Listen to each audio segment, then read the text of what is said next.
கேளுங்களே அண்ணா. இந்தடா கண்ணேர்ஜுனா, உங்கள் பாதமே போட்டி செய்வேன். தர்மநாத்தான் சரணம் கலைஞரிலும் போட்டி செய்வேன். உங்களை நாடி என்ன வந்த காரணம், நான் எதற்காக வந்தேன் தெரியுமா? என்ன நோக்கம்? நான் அர்ப்பணிகள்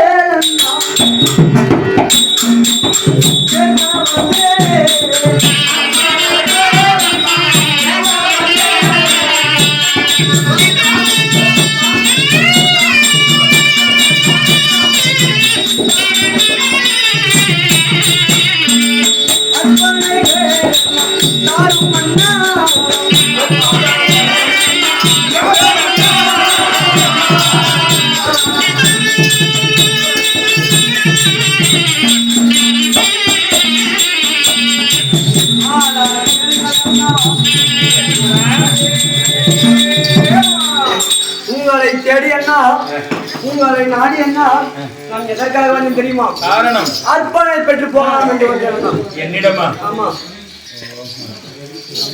தம்பி அர்ஜுனா,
சேர்ந்து பிறந்து சேர்முளைப்பால் உண்டு. 20 ராஜாக்கள் ஒற்றுமையாக நம்ம வாழ்ந்து வந்தோமே. எப்படி வாழ்ந்து வந்தோம்? நம்ம பிறந்தது எத்தனை பேர்கள்? 5 பேர்கள். 5 தாரை கண்ணே நகரை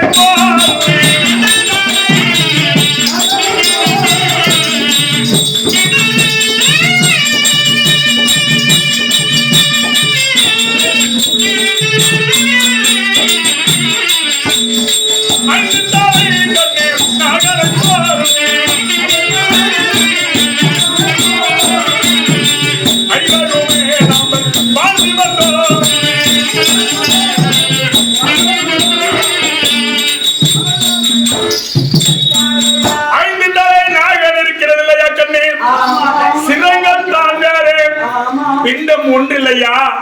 அதை போல நம்ம வாழ்ந்து வந்து உன்னை ஒருவனை நான் தனியாக பிரித்து விட்டு உலகத்தில் ஒருவன் நான் எப்படிடா வாழ்வேன்? வேண்டாம் வாடா, வேண்டாம்டா. நான் சிவபெருமானை போய் தவம் செய்து என்ன செய்வேன் தெரியுமா? முன்வைக்கால் பின் வைக்க மாட்டேன். பிறந்ததோ சந்திரகுல வம்சம், சத்தியம் தவறாமல் சந்திரகுல வம்சம் கோடி தவறாமல் குருகுல மன்னர்கள் நாம வைத்தியன் கால் முன்னே அந்த கால் பின் எடுத்து நான் திரும்ப மாட்டேன் அண்ணா என்று சொல்கிறாயே. முன்வைத்த காலை பின் வைக்க போறது போவதெங்கே சிவபெருமானை கைலமலைக்கு போகிறேன் என்று சொல்கிறாயே. கைலமலையிலே சென்று தவம் இருந்து பாஞ்சிபதம் என்று சொல்லக்கூடியதை பெற்று வந்து என்ன செய்யலாம் என்று உள்ளம் தோன்றுகிறது. என்ன செய்யலாம் கேட்கிறியா? அந்த கண்ணனை கொள்ள வேண்டும்.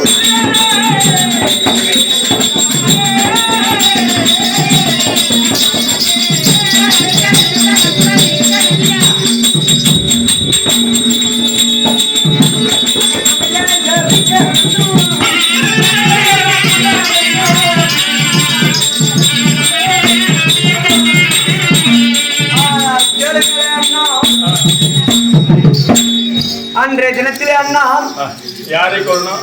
அந்த கர்ணனை கொல்ல வேண்டும். கர்ணன் யாரு? நமக்கு எங்கோ ஆற்றில் வந்தவன், அவனை கொல்ல வேண்டும் என்று சொல்கிறேன். அவனுக்கு நமக்கு என்னடா பகை?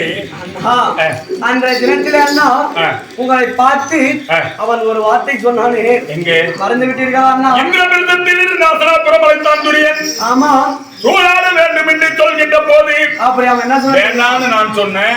அவன் சொன்னது என்ன சொன்னான்? அதே தர்மம், வந்தால் வாதிக்கு வா, இல்லாவிட்டால் சூதிக்கு வா அடே என்று சொன்னானே. அவனை கொல்ல வேண்டும். அந்த நாவை அரிக்கிறவன். ஆமா, அந்த கர்ணனை கொல்வேன். அடுத்தது யாரை சொன்னேன்? காங்கேயனை ஜெயிக்க வேண்டும் அண்ணா. காங்கேயன் என்று சொன்னால் நம்ம தாத்தாவாக்கு பிற்பால் சரியார் இல்லையா? ஆமா, அதாவது நம்ம நாட்டு நம்மளுடைய சந்திரகுல வம்சத்திலே மூத்தவர் தாத்தாவாக்கு பிற்பால் சரியார் 886 வயது படித்தவர். அவரு நம்ம பெரிய ஆளை கொல்லணும்னு நினைக்கிறேன். அவர் என்னதான் பண்ணாரு? அவர் எல்லாருக்கும் வயதில் மூத்தவர் தானே. ஆமா, டெல்லி 56 நாட்டிற்கும் மூத்தவர் அவர் தான். ஆமா, அன்றைய தினத்திலே நீங்கள் சூதாடுகிற பொழுது அதே பேரப்பிள்ளைய துரியோதனா ராஜாக்கள் சூதாடுவதை தவறு என்று துரியனும் பேரன் தர்மனும் பேரன் இருவரும் சமமானவர்கள் தானே அவருக்கு. ஆமா, ஒண்ணு அவன் பக்கம் புத்தி. அன்றைய தினத்திலே அதே துரியோதனா சூதாடுவதை தவறி ராஜாக்கள் சூதாடக்கூடாது என்று அவனை சொல்லியிருக்கணும். அப்படி இல்லனா தர்மா சூதாடுவதை தவறு திருத்தி நிற்கலாம். எதுவுமே பேசாத மௌனத்தை சாதித்து விட்டார். அவரையும் கொல்ல வேண்டும் அண்ணா. அதனாலதான் அவனை. மற்றது என்ன செய்யலாம்? அது என்ன செய்யணும் தெரியுமா?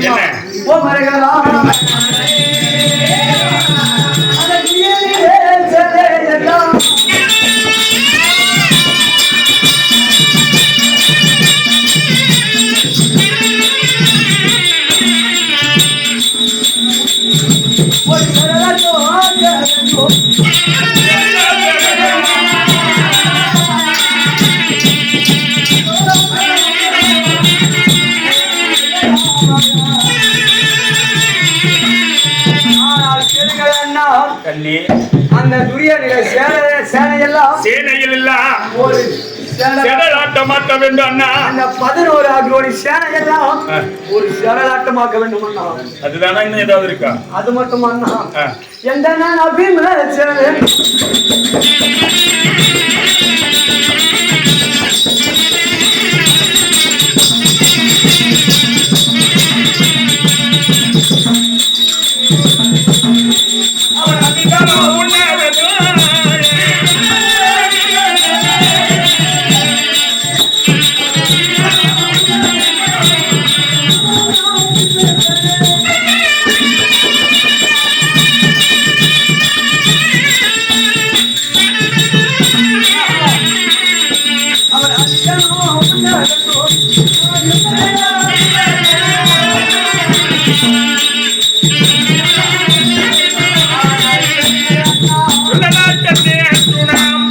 அண்ணன் பீமசேனனும் அந்த தினத்திலே வைத்தாலே சபதம் வைத்திருக்கின்றார்.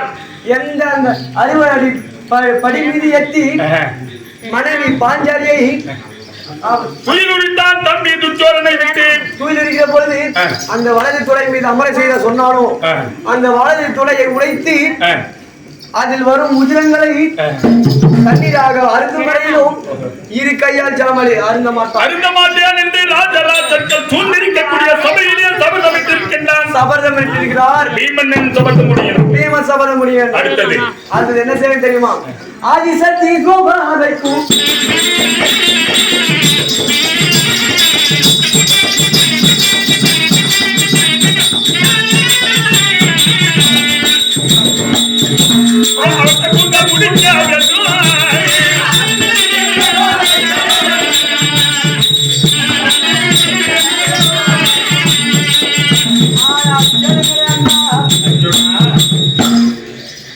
ஆதிசக்தி கோபதையும் அந்த 60 அடி பூந்தன்மார்களை காட்டிலும் மேட்டிலும் இழுத்துக் கொண்டு திரிகிறாரே அண்ணா. அலைகிறது அண்ணா, அந்த அவுத்த கூந்தல் முடிய வேண்டும், அவன் வைத்த சபதம் முடிக்க வேண்டும். அது சரி. அடுத்தது என்ன செய்ய தெரியுமா? என்ன பண்ணலாம்ங்கற அண்ணா, எந்த நான்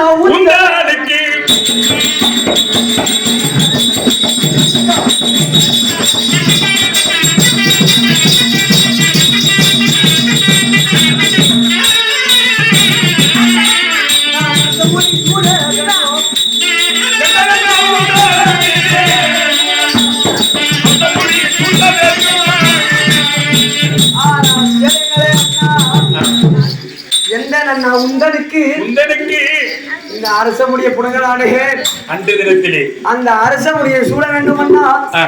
இதுதான் என்னுடைய சபதங்கள். கேட்டியா? என்னன்னா நீ சொல்லியிருப்பதெல்லாம் எவண்ணமாக தெரிகிறது தெரியுமா? சந்த செய்தி தம்பி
இந்த பூமிக்காக பெரியவர்கள் பேசுவார்கள். சித்தப்பா பிள்ளைகளாம் பெரியப்பா பிள்ளைகளாம் பாலா போன மண்ணுக்காக இருவரும் சண்டை செய்தார்களாம். நாட்டிலே படித்தார்களா என்று சொல்லி உலகோர்கள் நம்மளை இகழ்ச்சியாக பேசுவதை விட நமக்கென்று இருக்கிறது காடு. காட்டிலேயே நம்ம வாழ்ந்தாலும் சரிய கண்ணே, இந்த சண்டை என்பது வேண்டாம். சண்டை என்பது வேண்டாம். முன்வைத்த காலை பின் வைக்க போறதில்லை. எத்தனை சொன்னாலும் முன் வைத்த காலை பின் வைக்க போறதில்லை. யார் தெரியுமா? கோடி தவறாத குருக்குலம், சத்தியம் தவறாத சந்திரகுலம். இவன் முன்னாடி போனா அண்ணன் பேச்சை கோட்டி கோலையா பின்னாடி வந்துட்டான் என்று நம்ம குலத்துக்கு தான் அவமானம். அதனால முன் வைத்த காலை பின் வைக்க போறதில்லை. எனக்கு விடை கொடு. நான் சென்று சிவபெருமானிடம் தவம் செய்த 500 படித்த பாசிபலாக பெற்று வருகிறேன். கைரமலைஞ்சினான் செல்வேன் என்ன? ஈசனிடத்திலே வரம் பெற்று வருவதற்காக என்னை கண்டு ஈசன் வந்து எனக்கு வரம் கொடுத்தால் பார்ப்பேன். இல்லாவிட்டால் கைலமலத்திலே மலையிலே இந்த உயிராகப்பட்டது போக்கிக் கொண்டாலும் போக்கிக் கொள்வேனே தவிர பின் வைத்து கால் பின் வைக்க மாட்டேன். புறப்படுறதுதான் புறப்படுறியா? சரி, அப்ப புறப்படு.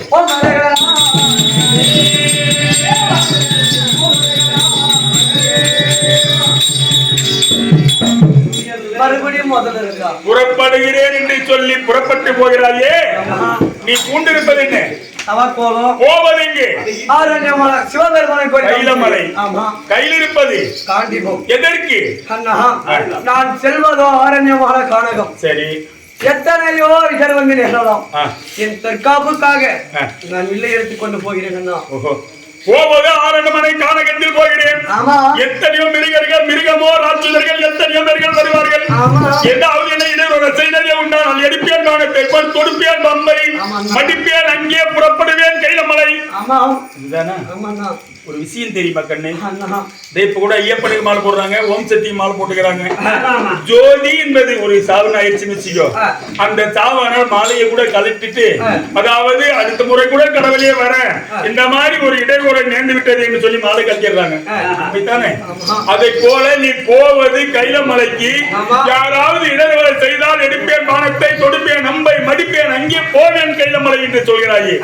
ஒருவரை கொன்றுவிட்டு சென்று நீ வரம் பெற்று வந்தாலும் அது பலிக்காதுப்பா. நமக்கு தீட்டு தொட்டது இல்லையா? அதற்காக நான் சொல்லக்கூடிய வார்த்தையை கேள்.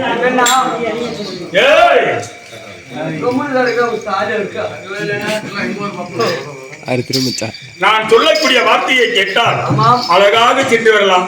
என்னன்னா, நீ போகக்கூடிய வழியிலே பெண்கள் யாராவது வந்து உன்னை வெளிமறித்தால், பெண்கள் ஆமா அழகாக போகிறான் என்று பெண்கள் யாராவது வந்து வெளிமறித்தால், அம்மா, அக்கா, தங்கையே, பேசி முடிச்சுட்டு அப்படின்னு 3 முறை சொல்லிப்பார். தாய் குந்தியம்மனை நினைத்து அம்மா என்று சொல்லு, அக்கா, தங்கையே என்று சொல். 3 முறை சொல்லி அவர்கள் கேளாமல் இடர்வரை செய்தால் உன் பானத்தால் கொண்டாலும் தோஷம் கிடையாது. ஆண்கள் யாராவது வந்து உன்னை வெளிமறித்தால் என்னை நினைத்து அண்ணா என்றும், தந்தை பாண்டு மகாராஜனை நினைத்து அதாவது அப்பா என்றும், தம்பிமார்களை நகர சகாதேவர்கள் நினைத்து தம்பி என்றும் அவர்களுக்கு 3 முறை சொல்லிப்பார். அம்மா, அண்ணா, அப்பா, தம்பி என்று 3 முறை சொல்லிப்பார். அதையும் கேளாமல் இடர்வரை செய்தால் கொண்டாடும் தோஷம் கிடையாது. அதை எது தெரியுமா? அதற்கு என்ன அதாவது பழமொழி தெரியுமா? தத்துவ தத்துவம், மனோ தத்துவம், வாக்கு தத்துவம் என்று சொல்லக்கூடிய 3 தத்தங்கள் இருக்கிறது. அந்த 3 தத்தத்தை மரத்து மீது இருந்தால் பசி என்று விட்டுவிடு, பிள்ளை மேய்ந்து கொண்டிருந்தால் பசு என்று விட்டுவிடு. அதற்கு 3 முறை வெளிமுறை செய்தால் கிணத்திலேயே உளுந்துறாங்க, ஒரு தொட்டியில் கூட உளுந்துறாங்கன்னு வை, அந்த கங்கை கூட 3 முறை தூக்கி விடுதான். எதற்கு? யாராவது கண்டால் இந்த உயிரை தூக்கி போட்டாதே போட சொல்லுவாங்களா அப்படின்னு சொல்லி 3 ஓர்ப்பு இருக்கிறது. அதுக்குதான் தத்துவ தத்துவம், மனோ தத்துவம், வாக்கு தத்துவம் என்று சொல்லக்கூடியது. அங்க 3 முறை சொல்லியும் கேளாமல் போனால் கொண்டாலும் தோஷம் கிடையாது. நீ சென்று வரலாம். புறப்படு.